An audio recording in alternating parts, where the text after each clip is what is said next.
Hello, welcome back to another week of the European Tour Picks and Bets. Skylar Hoke here on Mayo Media Network with my man Tom Jacobs. Tom, how's it going? I've survived the week. I'm now stuck at home for 8 days, so can consume a lot of golf this week. I will probably have even more hot takes by Wednesday when I've decided to dive in even further than we already have.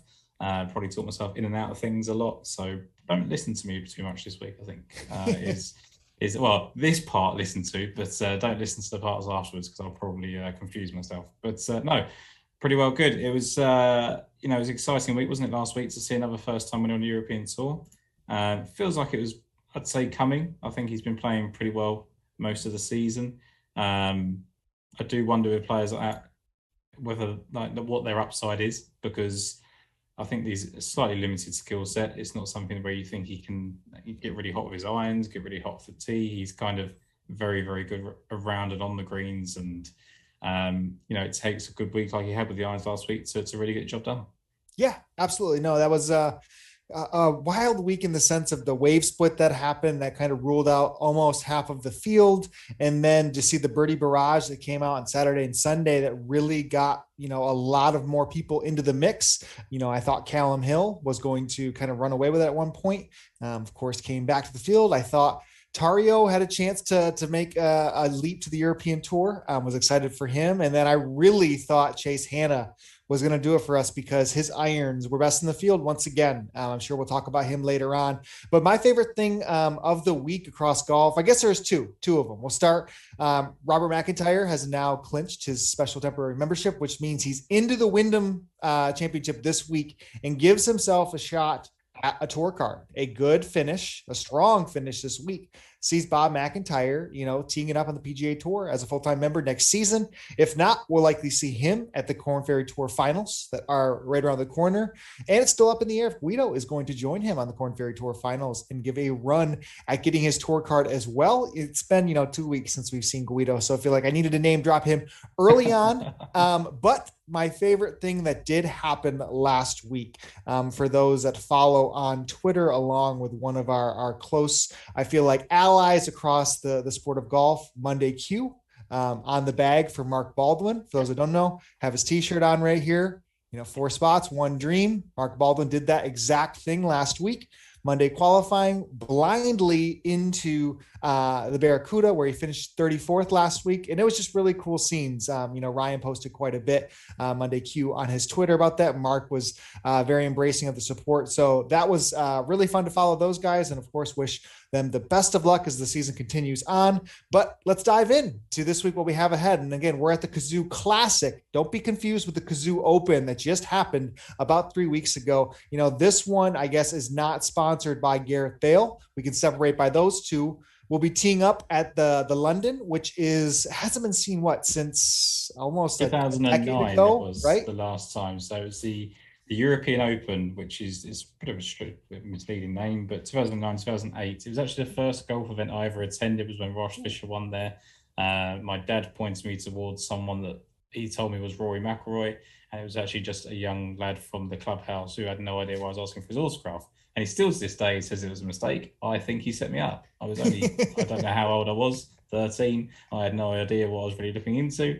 And so I'm not bitter about that, all these years on. It is just down the road from me. And I was planning on going, but unfortunately, pandemic, here I am. So look, it's a course that it's really hard now to get to grips with what it is that's going to succeed, because when we think about Ross Fisher and in his early days, his skill set was his bombing off the tee, right? And that week he won by a decent amount of strokes, 7 strokes, and he bombed his way around that golf course, didn't care about all the hazards everyone was playing against from the practice rounds, and really just powered his way to performance. The trouble with that is that he is not a bomber. He's still decently long, but it's kind of the baseline. And I think that brings an awful lot of players back into the field. I think that you're probably going to have to be tidy around the greens. I think there's going to be a decent score without it getting into the 20s. I think I don't know really what to guess, but early double digits under par would be good. I do think that accuracy will help, which I think that we're generally looking at anyway in our players. So I don't think we need to worry too much about that. I tended to look at people that have just played well in England in general. But one of the conversations on the podcast is that can mislead you, because we just had another Kent golf course, and it was, by the coast, and now we're going to be playing the Parkland track. So it can be misleading. But I think that we've generally got a decent grip on it. I think there's an awful lot of value in the range that where most of our picks come from, because there is a couple of short price leaders in the market. Yeah, and I think we can kind of start right there. As we look, Burned is coming over. Haven't seen him since, I guess, the Open Championship on this side of the golf, but a deserving favorite. I think the best odds available for him is 14-1. I know our friend Ben Coley made a strong argument. Some of those deeper odds that were available for Burned at Open was well worth investing, because I think he is substantially, and he is priced that way, better than the top of the market. He is somebody who can show up and put the lights out and beat anybody. We loved his recent form leading into the Open Championship, leading into the Scottish. So deserving there. From where we're structuring it, like we mentioned, we align on a lot of picks actually this week. So I'll take back that statement you opened the podcast with, and make sure you listen to everything that Tom says, because our cards are basically aligned this week. But yeah, I'm not going to find myself betting Burn. I think the much easier way to go after him is only at $10,800 on DraftKings. He seems by far the best play up top there, but betting wise, I'm okay skipping.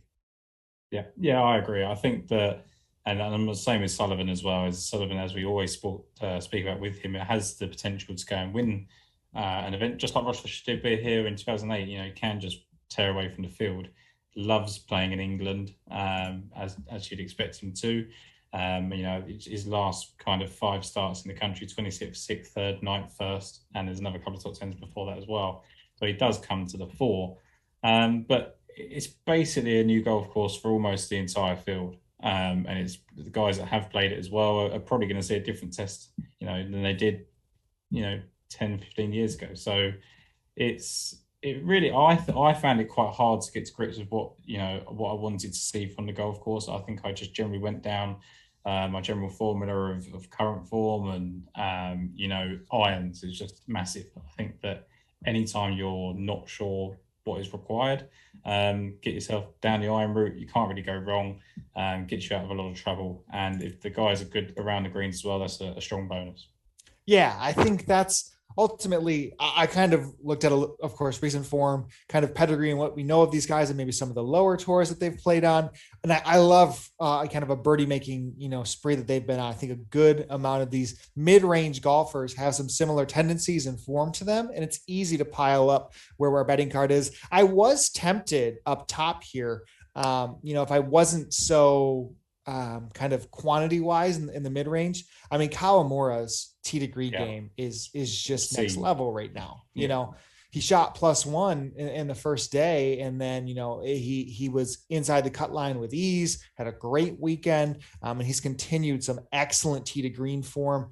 The other two that stood out to me, I mean, Vincent Norman, I don't think he's getting enough credit for what he's done to start his career. It's crazy, isn't it? Realistically, I mean, this is, as much as, like Wolf made the jump, and of course it's PGA Tour, European Tour, but Wolf made the jump and was like miscut, then a win. Like Norman is just racking up quality finish after quality finish, top 10, verge top 10. Like he is doing it, and his game, again, if we're fitting what 2009 Ross Fisher was, power off the tee, one of the best ball strikers we've seen, distance wise, and not a bad short game.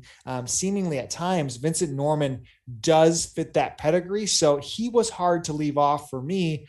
And then the third one, again, the strokes gain statistics actually came in late for that would have been the ISPS. That came in late. It wasn't available last week when we spoke, but looking back, it kind of pained me a little bit to see how well John Catlin actually hit the ball his last time out. He gained over 4 strokes per round tee to green in those 3 laser down rounds that were at the main course at ISPS. So that was tough, because I do enjoy backing John Catlin. He really did let himself down with a putter, as we saw, but those 3 I thought were interesting enough to make me be overweight on DraftKings, but probably not going to be betting any of them. The thing I like about Vincent Norman is you look back through the couple of leaderboards here, back in 2008, 2009, there is a Scandinavian feel to it. Even the guys that are not from Scandinavia, that they play well in Scandinavia. And we often talk about Scandinavians playing well, like Danish and Swedish players playing well on links golf courses. And, this isn't a links, but, it's in Kent, it's a Parkland golf course. And it just seems to be they've performed well. Soren Hansen was up there a couple of times. Peter Heblen was there. There's guys that have just played very, very well in that thing. And I imagine Vincent Norman would be the same. We see it quite often. Alexander Bjork plays well in, England. Marcus Kinholt plays well in England. So it does seem to lend itself. Like you say, if it is what it was in 2008, 2009, then Vincent Norman's got a great profile for it.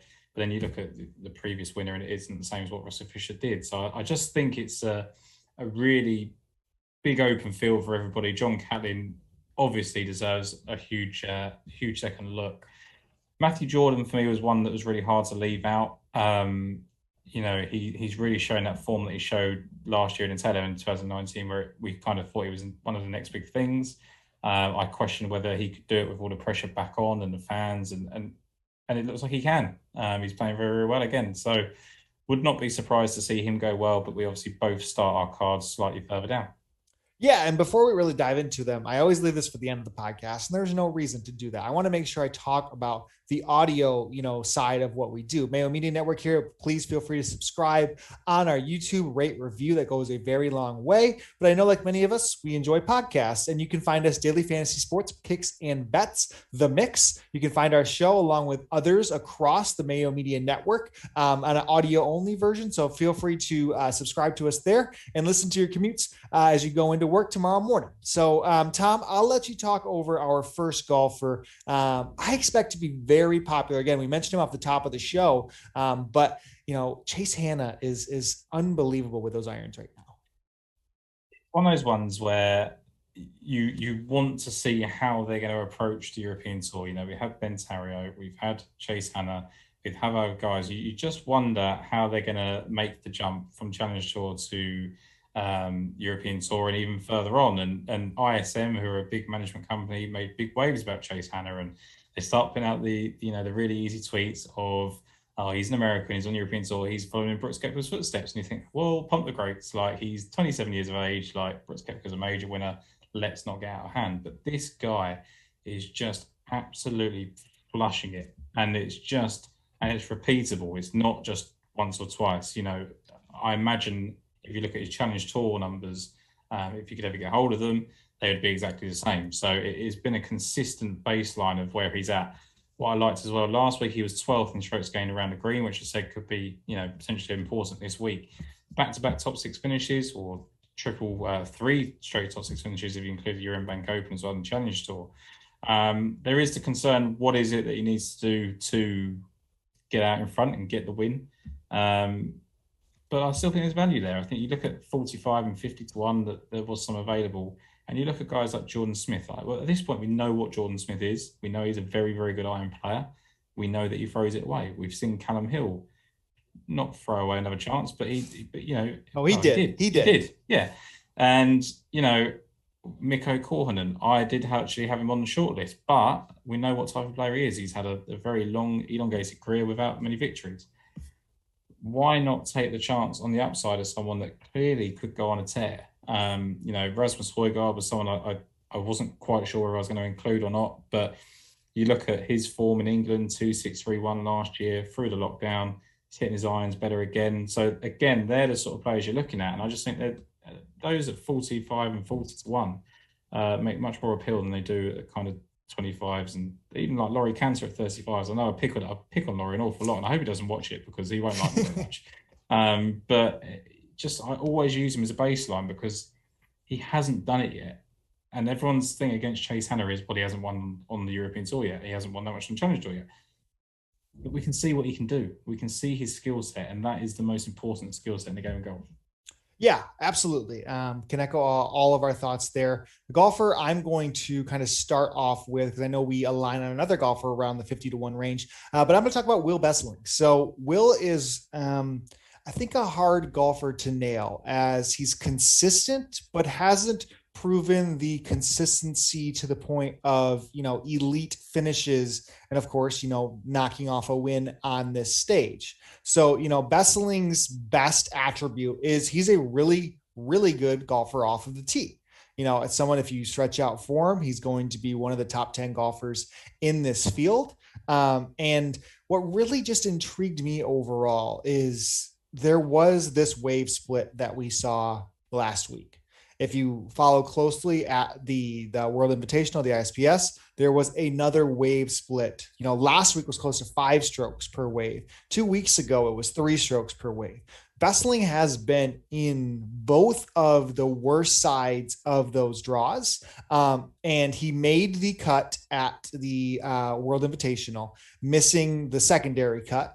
But he had played quite well in the worst of conditions. And then he did the same exact thing last week. And you can see, there was only, I think, like 4 golfers in the top 30, that ended up being from that wrong side of the wave, Will being one of them. And he closed 66-68 on the weekend. And again, small sample size here, if you're looking at a last 36 hole type of thing. But again, if you saw another golfer, if he was 3 strokes better, I really don't, or 5 strokes better to say, if he would have played the equal wave, you don't see that price on him. He was getting into the range where it was 28s, 33s, kind of unbettable. I think that 50 is enough there from the underlying stats and what we know as a consistent off the tee, which I think will be a strong value this week. To me, I like Besseling in this range. Yeah, and you only got back to, I think it was 2 or 3 weeks, Cazoo Open, wasn't it, where he was, playing pretty well there, was inside the top 10 after 3 rounds, ended up finishing 18th. As you say, he finished 30th last week after being on the tough side of it, 17th not so long ago. He's just, like you say, he is consistent, and it does concern you, the upside of maybe there isn't any upside in terms of winning yet. He's been around for quite a while, but again, I've just said that the strokes gained approach is the most important part of the game, but increasingly strokes gained off the tee is huge. You've got to pick later on in the show that I imagine is built around what he did off the tee last week, and one of his better finishes, and it really does boil down to what you expect the course to play like. He gains an awful lot of strokes off the tee by being very, very straight. He's going to keep setting those opportunities up, and it's just a case of where he can take them, isn't it? Yeah, and that's where I think he's a really talented, consistent golfer. And I think 8,500 is a incredibly fair price on DraftKings.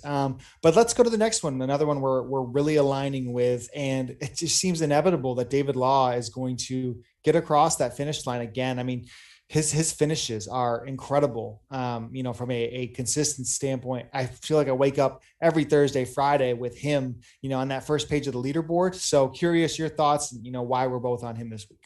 Well, if you talk about trending, he's gone 62nd, 41st, 35th, 18th, 15th, 4th.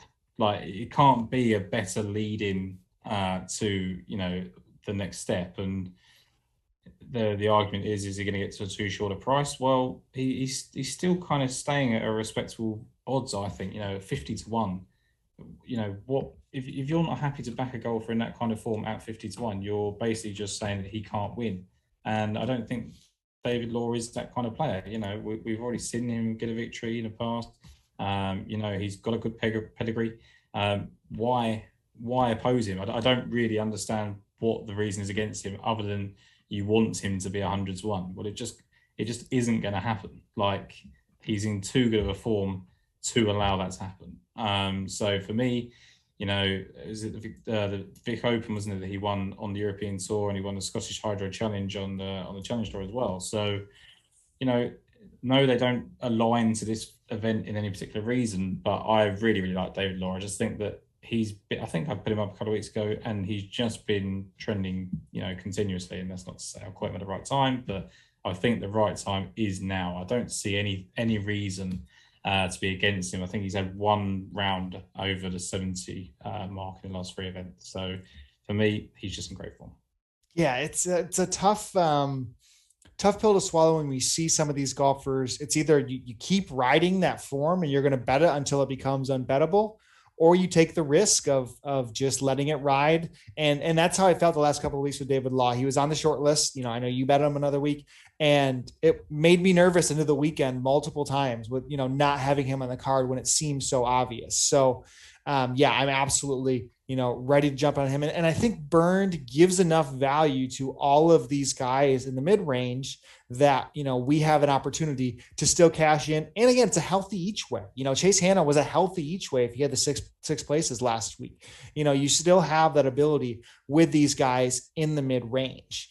I've still structured some sense of golfers that, if Parkland's in the sense, I still love the off the tee capabilities that they can have. I love golfers, of course, that are still hitting greens in regulation, top of the field, top 25 percentile in addition to that distance, but are also making a lot of birdies. And that's Callum Shinkwin right now. Callum Shinkwin is somebody who he could be dead last one week and literally first round leader the next, and you wouldn't be surprised by either.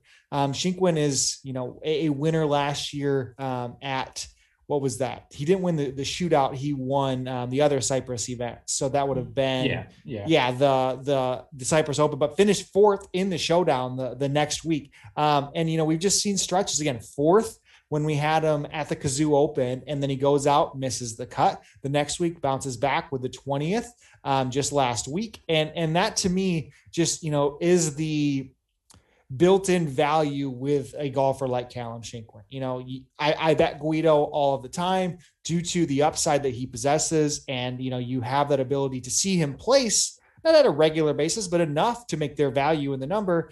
And Shinkwin's still sitting around at 55-1. Again, incredible driver of the golf ball, birdies and bunches. And that's what I'm going to roll with my strategy this week. I think it fits even into later on as we go on our betting card, the next golfer, and definitely my long shot. But, 3 straight events where he has, ball striking about 1.5 strokes per round, the previous events, even when he missed the cut, he did shoot a 67 in his opening round at the World Invitational, really strong ball striking. So there's just so much to see in his game, and he has gotten over the line before. So I just think 55-1 is definitely enough for me to get in on. And I think he's just the perfect example of someone that takes advantage of being at home, right? I think he just loves playing in British golf events. And I don't think you can overlook that. I think that it's a hidden statistic. People need to feel comfortable. I don't think he's going to be the guy that goes over to Spain, that goes to Portugal and regularly contends. He does play well there at times. But like you say, the off the tee game, he's up there as I think he's inside the top 17, 18 players on tour off the tee, and a lot of the guys ahead of him have played a fewer rounds. So, I really like Callum Shinkwin. I think he's a very difficult person to get right. I think he can, like you say, he's just as likely to come last or miss a cut as he is to win it. But that's what you get in the upside of. He's 55-1 because he's volatile. Otherwise, he'd be 33-1. Yep. Absolutely. Another golfer that we were both right on the fence with, I pushed you over the line, is I think another popular trendy. I'll have you to blame if it goes wrong. Please do. I'll field that one. But I feel confident in Garrick Portillas this week. He is somebody, again, if we see trending factors, his might be a little bit more recent than a David Law type, who might stretch it out for, longer than 2 events, a 15th and then a 10th the last 2 weeks. But Portillas fits that same mold. Very, very good driver of the golf ball from an off the tee perspective, strokes gain wise. And I think that's sneaky because I don't really view him as that strong as he is off the tee. But again, he fits that same almost Shinkwin-esque mold of or Norman type mold where you're a great driver, hit the greens, you make the putts and the birdies, and you find yourself on the top of a leaderboard. He's done that the last couple of weeks. We're getting him around 66. Is any more to share on why you're in on Portillas? So obviously, like you say, the current form. For me as well, there was just a couple of little things that I liked. The return to form coincided with playing the BMW International Open. Ross Fisher, famously plays incredibly well at that golf course, and he finished tied 29th there after a pretty seldom run of form. Austrian Golf Open, he finished 15th. Now, I don't think it's going to have any strong relevance to this, but Jeev Milka Singh and Soren Hansen were 2 players that both finished inside the top 10 here in 2008, 2009. They both played very, very well in Austria. back in the day. Marcus Bria, who obviously is Austrian and won in Austria, also finished 8th here. So there could just be a very small link to that. And just when you look, where his best finishes are, it's at the BMW International Open, it's at the Austrian Golf Open. If there's anything to it, then it's a bonus. We know he's got winning outside after winning on a Challenge Tour, in 2017. Hasn't quite kicked on as to what we had expected him to do yet, but I think that's why you can still get kind of 60 to 1 about him when he's gone 15th and 10th the last 2 events. Yep, 100%. And I think, a golfer that I probably would have bet who withdrew, I guess he was in the initial entry list and is not ending up teeing up this week. And that is Hugo Leon.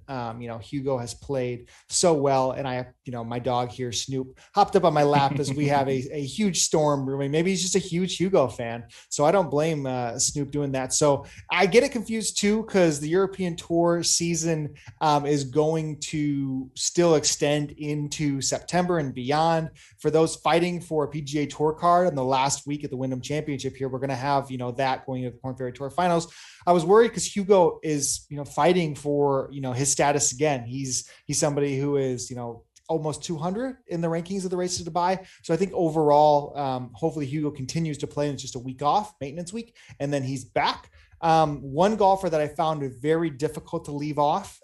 We were close. He did it again. He made a ton of birdies.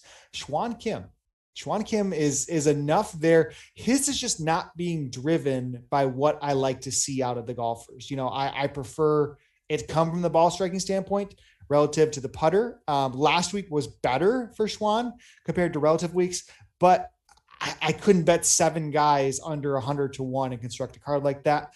So I will be again overweight when it comes to Kim. I think Sharma made some sense in that range. But I guess there's only one more that I want to touch on, because I think we've touched on 3, 4, 5. There's one last one for me under 100 to 1. Is there anyone else for you? No, Schwan Kim was one that I was looking at. And like you say, it was the irons put me off, right? We know he's a brilliant, I've mentioned it before. He's powered by putting, and is around the greens last week was incredible as well. So that's the sort of things that we do like to see as a bonus, but don't want to rely on. And that's why ultimately, if he hasn't got the win in the run that he was on before, I don't really see the reason why he would do it this week. That's famous last word. Shubhankar Sharma was the other guy that I looked at. So I really like him. I think that we know, as I said before, when we spoke about him, I think you put him up a little while ago. We know the upside with Shubhankar Sharma. He's played well in WGCs. I don't expect to see that very often, but he can play in these quality fields. And this is, once you've got a little taste of that and you've been in that, arena, if you like, you kind of want to get back. And he is just going to have to put these events together, and it's very, very steady, and he can just hit at any time. I just didn't know quite whether it's a perfect course for him. I don't know if he maybe needed something a little bit tougher, but again, very much guessing of the course is going to be a fit this week. So I don't want to completely rule someone out for that reason. Yeah, I think it's very fair to say he's on somebody who made me sweat again last week of not sticking with, and potentially could be the similar mindset again. The one that I've sided with again, because it comes from, more, I guess, reliable sense of how I want to see my golfers go out and perform each week. Daniel Hillier's ball striking now 2 weeks in a row has been incredibly strong, gaining, I guess in the 3 rounds that we had for the World Invitational, 7.5 strokes. Last week, he gained 6 strokes total ball striking.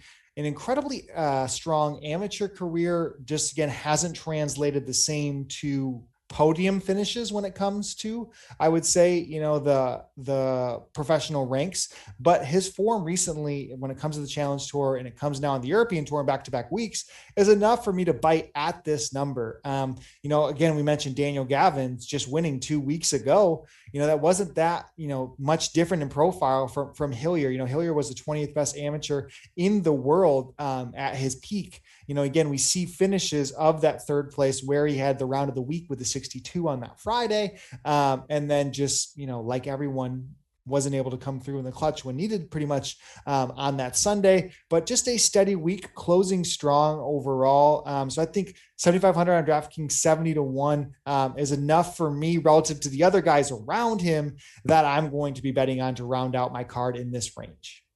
Yeah, I completely agree with a lot you say there. It was a case of, like you said, not having too many. Chris Paisley was someone who's been playing incredibly well, hitting his irons well, which is always good to see with him because we know he's got an extremely good short game. Sorry, what he lacks off distance of the tee, he can make up in accuracy. And of course, should suit. I think it could be a good test for him. Play very well at the BMW International Open before, as we mentioned, linking to Ross Fisher. And there's certain other things that kind of link in there, but I just couldn't take too many. It feels like a week to be light, especially when you don't know too much about the golf course. I don't think we're going to, we have very strong opinions about long shots quite often, and I just find that hard this week. Yeah, I think it's very fair, and I think there just was enough value in this mid-range to find a large quantity of our bets. So I'm going to go through, I think this was well received as we've done this, fire through golfers under 8,000. I'm just going to pick a handful for us, going to land on the couple that I want to talk about, a couple that you will probably talk about a little bit, but just under 8K, here we go. Oliver Farr, yes or no? No. Okay. Justin Walters, yes or no? Yes. Darius Van Driel, yes or no? Yes. Ashley Chester, 7,300. Yes. Jorge Campillo, 6,900. I mentioned these 5 golfers off the top because they are the 5 of the golfers who had at least gaining 1 stroke or better last week, and they were in the wrong side of the wave. What Justin Walters did was quite miraculous. We'll talk one more about the other golfer who did it too. But all of those golfers maybe take their finishes last week with a grain of salt because of what we know being on the wrong side of that wave. A 5-stroke difference that is massive when it comes to the game of golf. Lucas Bjerregaard, 7,100. 100%. I really like Lucas Bjerregaard. I think we'll talk on him. I think he made every putt that he possibly could pretty much on Friday. He was almost like Cameron Smith, but yes, not quite. But it's great to see him start the trends, whether it is, driven from a short game or not. He still did lose strokes tee to green last week, mainly because his off the tee wasn't good, but his iron started to show that flash again. Peak Bjerregaard was just the best. Yeah, he's 17th in the field last week in strokes gained approach, which is huge. I think I kind of just spoke about it on the podcast. Is I wondered how he was going to react to shooting a 62. But a lot of golfers struggled to go and back up a 10 under round. He had to back up a 10 under round that was fueled by 200 feet worth of putts, and he's not been in that situation for a long time. And I think he kind of probably didn't expect it to happen. I think he was probably fighting his way back, but kind of maybe thought of another middling finish. All of a sudden, he's in contention to win, and he's probably one of the guys that you'd expect to win when he gets into that area. So I think that he probably felt a lot of that. Struggled on the Saturday, unsurprisingly, and then didn't really do anything on the Sunday either. But I think there's enough in that confidence just to say, look, I can do it again now. I can strike the ball well enough. I don't suppose he looks at his own stats in the way that we do, but he's top 20 in the field in his iron play. His off the tee game used to help him out an awful lot. It was something that he powered his way to the top with. So I do think it's volatile. So it is hard to put him in there and secure a team that way. But I think he has a lot of winning upside. Even betting, I think at 125-1. I think it was 175-1 last week. So I don't think they've taken a huge chunk out of the fact that he was really impressive. Yep. Absolutely. Let's go back to our one-word answers as we continue on here. Okay. Let's see. Ross Fisher. Yes. Okay. Because we're going to stretch. I'm going to get us into the 6Ks now. Bryce Easton.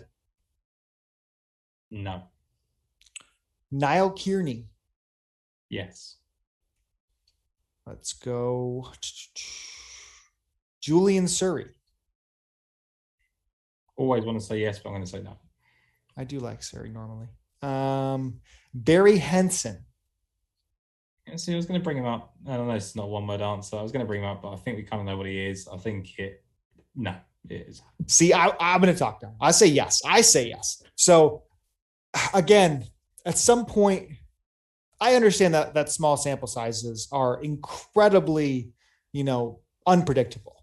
But in the game of golf, I think there is something when it comes to a motivation, a feel, a strong sense that you close out a big week and you can carry over some of that. I mean, Barry Henson's ball striking last week, led by that round he had on Thursday out in the bad side of the wave. I mean, that was the round of the week, whether it was the score or not. The way he played and was able to finish, through the bad side of the wave. Funny thing enough, like Besseling, Barry Henson was in the bad side of the wave as well the previous week.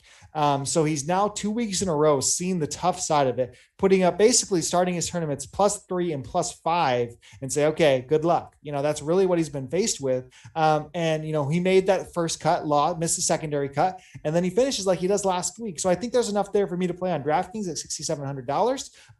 But, betting, I'm going to side with one more long shot here. So let's keep going down. Alvaro Quiros. Yes. Gangajit Bular. No. Yikun Cheng. Yes. Toby Tree. Yes. That's mine.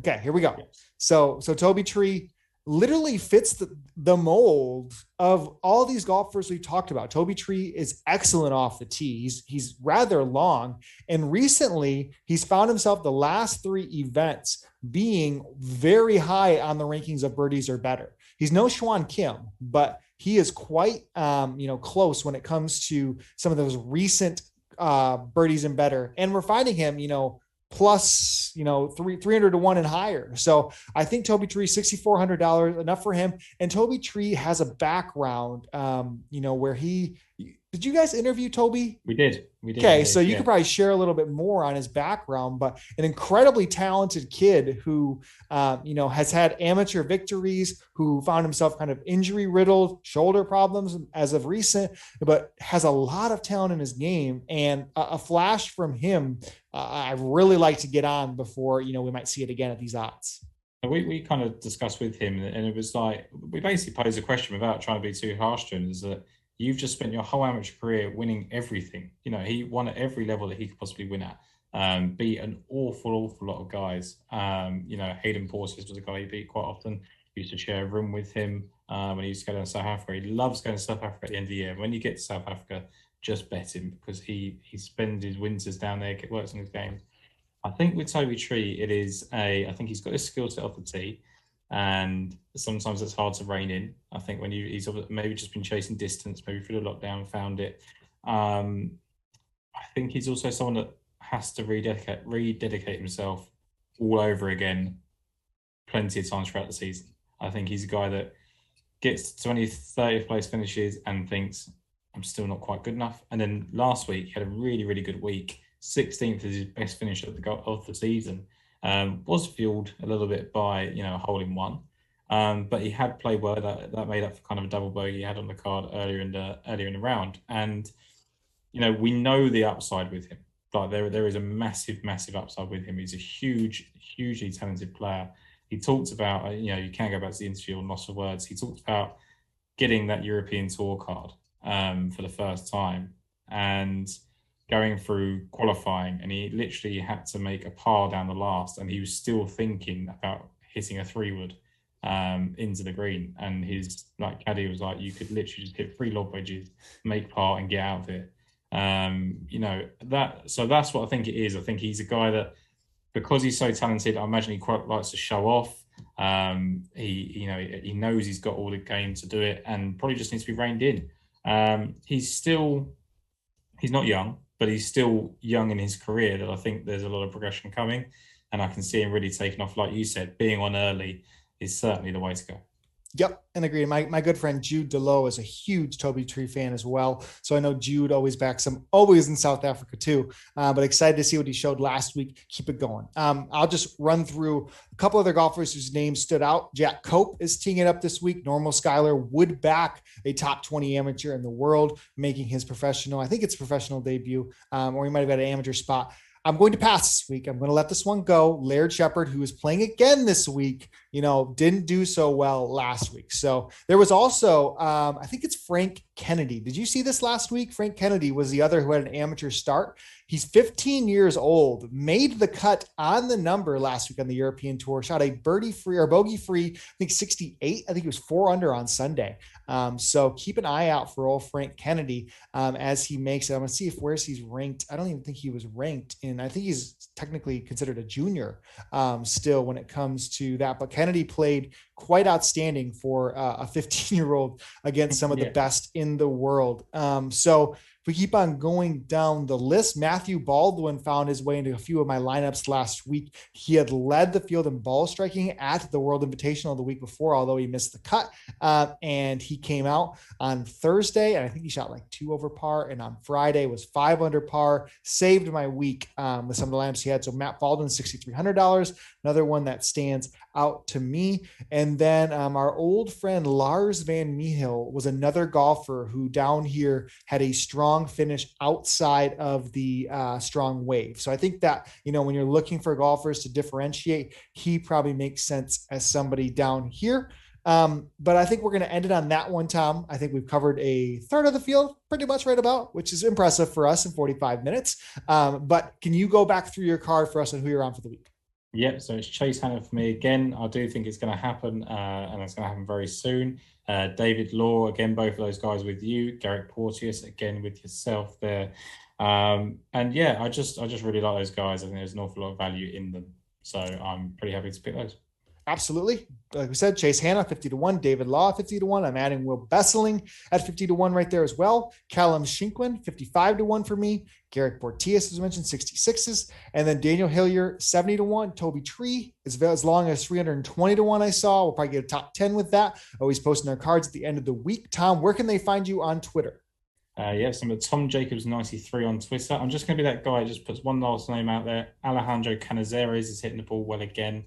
And I think he could be a play on DraftKings. But yes, Tom Jacobs 93 on Twitter. I'll be there all week, every week. So yes, hit me up. Perfect. Well, you rest up this week. Hope you are all good with everything. Enjoy the golf. Fire off some tweets. If you're hanging at home, man, let's get that Twitter popping. Tom Jacobs 93. You can find me at Skyhook DFS. Thank you all for the support as always, and best of luck this week, everybody.